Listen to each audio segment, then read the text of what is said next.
আসসালামু আলাইকুম ওয়া রাহমাতুল্লাহি ওয়া বারাকাতুহু। কোরআন মাজিদ তিলাওয়াতের জন্য শুদ্ধ উচ্চারণ অত্যন্ত গুরুত্বপূর্ণ। শুদ্ধভাবে কোরআন রিডিং পড়ার জন্য প্রত্যেকটি নিয়ম জানা আবশ্যক। ইতিমধ্যে 6টি নিয়ম এই চ্যানেলে আপলোড করা হয়েছে, আপনারা অবশ্যই একবার দেখবেন, আশা রাখি বুঝতে পারবেন। আজকের ভিডিওতে আলোচনা করব 7 নম্বর গুরুত্বপূর্ণ নিয়ম কোরআনের গুনহার পরিচয় সম্পর্কে। গুনহা কাকে বলে, গুনহার হরফ কয়টি এবং গুনহা কত প্রকার।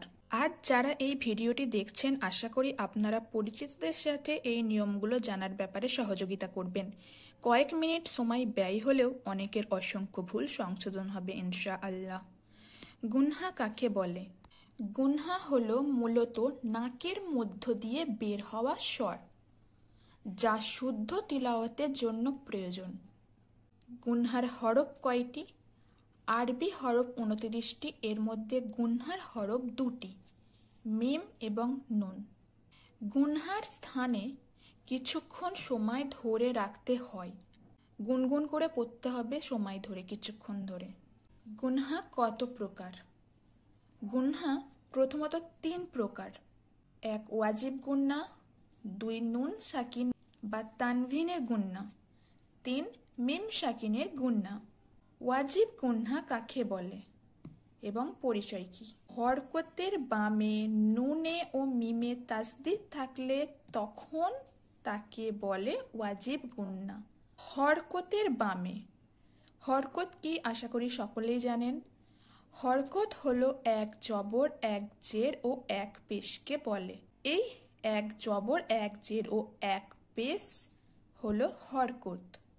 নুনে ও মিমে, নুন ও মিম হলো হরফ। তাসদিদ থাকলে, তাসদিদ কি? তাসদিদ হলো এই ডাব্লু আকৃতির ছোট চিহ্নটি। এখানে তাসদিদের কারণে ওয়াজিব গুনহা করতে হচ্ছে। হরকতের বামে নুনে ও মিমে, হরকত, এটা হরকত, 1 জবর 1 জের এবং 1 পেশ, এটি হরকত। হরকতের বামে মানে এখানে হরকতের বামে কি আছে? নুন আছে, এখানে মিম আছে। 3টে নুন 3টে মিম দিয়ে করেছি উদাহরণটি, দেখুন আপনারা।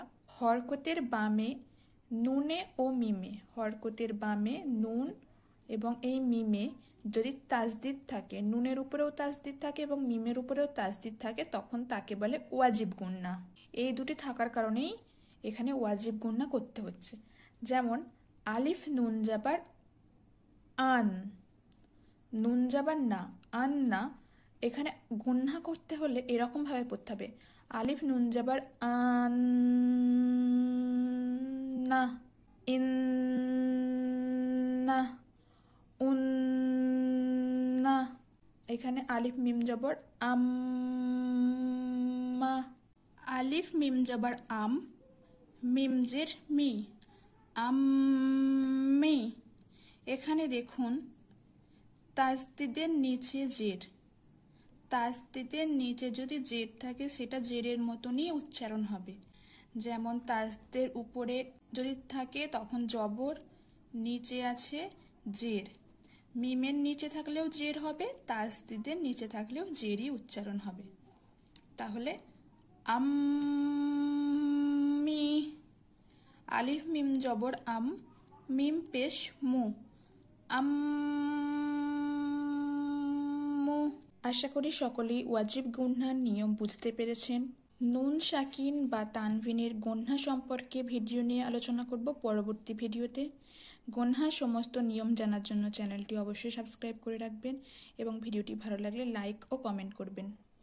আসসালামু আলাইকুম ওয়া রাহমাতুল্লাহি ওয়া বারাকাতুহু।